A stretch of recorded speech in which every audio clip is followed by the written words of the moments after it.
Bienvenidos. En este video exploraremos las principales estructuras del sistema nervioso central. Vamos a aprender sobre la corteza cerebral, el tálamo y las estructuras subcorticales y cómo trabajan juntas para mantenernos en funcionamiento. Estaremos con ustedes Lina Ardila y quien les habla Alejandra Durán.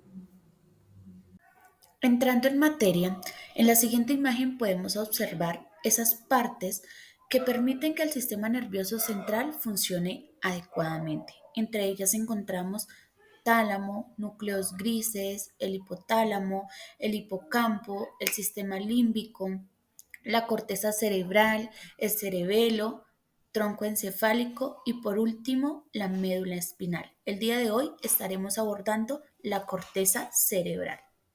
Reconozcamos que la corteza cerebral es una capa delgada de 2 a 4 milímetros de espesor que cubre los hemisferios cerebrales.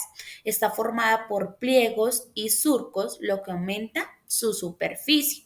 La corteza cerebral es la responsable de muchas funciones complejas. Entre ellas encontramos la percepción sensorial, es la encargada de procesar la información proveniente de los sentidos, como el oído, la vista y el control motor, ya que está involucrando la planificación y ejecución de movimientos voluntarios.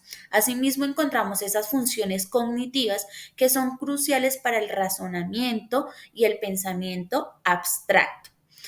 Eh, También podemos mencionar que acá se encuentra esa toma de decisiones y la memoria del lenguaje, que están divididas en dos áreas específicas, como es el área de Broca y el área de Wernicke. Estas están involucradas en la producción y comprensión del lenguaje.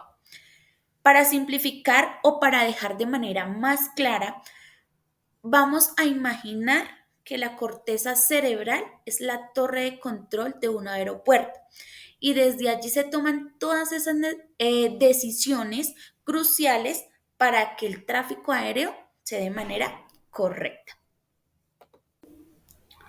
Asimismo, dentro de la corteza cerebral tenemos unos lóbulos, que es el lóbulo frontal, el lóbulo parietal, el lóbulo temporal y el lóbulo occipital. El lóbulo frontal es el responsable del pensamiento, la planificación y el control motor. El lóbulo parietal es el encargado de procesar la información sensorial, el tacto y la temperatura. El lóbulo temporal se encarga de la audición y el reconocimiento de objetos. Y el lóbulo occipital se centra específicamente en la visión. De acuerdo al anterior, las funciones cognitivas son los procesos mentales que nos permiten recibir, seleccionar, almacenar, transformar, elaborar y recuperar la información del ambiente, ya que nos permite entender y relacionarnos con el mundo que nos rodea. Dentro de la corteza cerebral encontramos la personalidad, el movimiento, el habla, el lenguaje, la sensación, la audición y la visión. Un ejemplo claro es cuando leemos un libro, la corteza cerebral procesa las palabras y las imágenes. Es como tener una torre de control que organiza toda la información que recibimos y nos ayuda a tomar esas decisiones. Otra parte a tratar del sistema nervioso central el día de hoy es el tálamo, el cual se encarga de trabajar y cumplir la función de procesar información sensorial y motora gracias a la amplitud de núcleos que tiene por su labor de recibir diferentes aferencias y luego proyectarlas a la corteza cerebral, al lugar donde pertenece.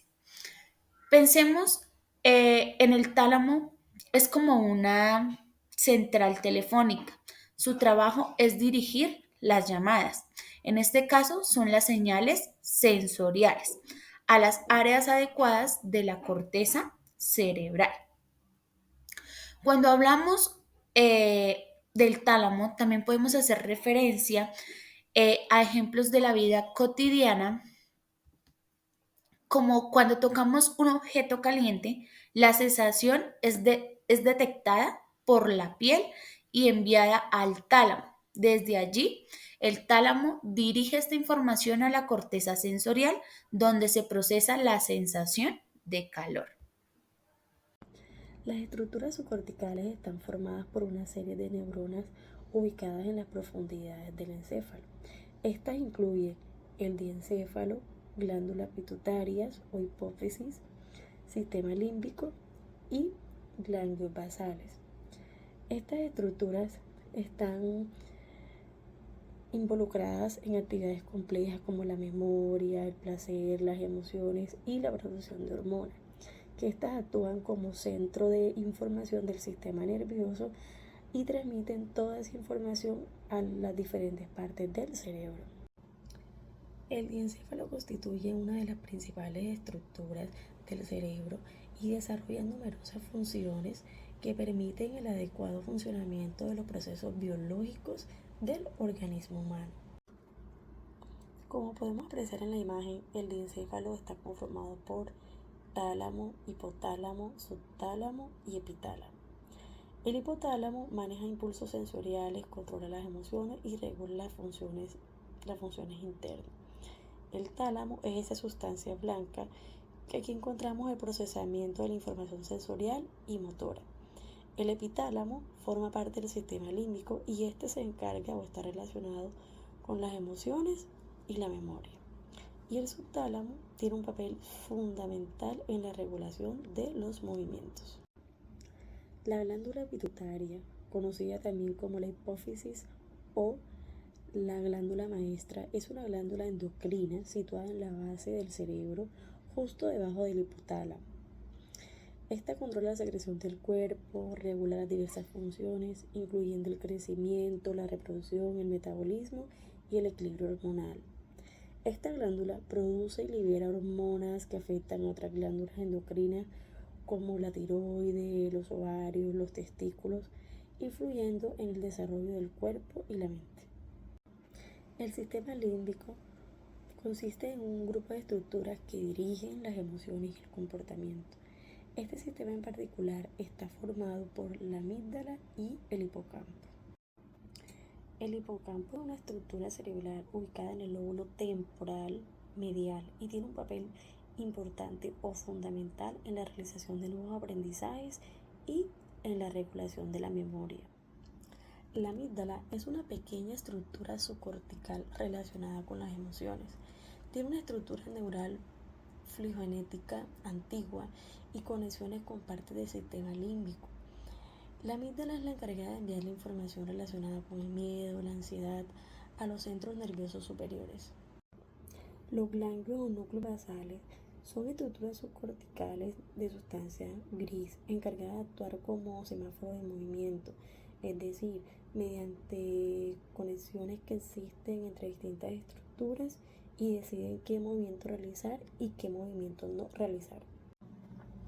Los núcleos basales están compuestos por núcleos caudados, putamen, núcleo accumbens, núcleo pálido interno, núcleo pálido externo, núcleo subtalámico, sustancia negra compacta, sustancia negra reticular. Estas estructuras se relacionan entre sí con otras áreas cerebrales a través de tres vías: vía directa, vía indirecta y vía hiperdirecta. La vía directa e indirecta la vía directa es la encargada de favorecer el movimiento, mientras que la vía indirecta o hiperdirecta impiden o limitan ese movimiento.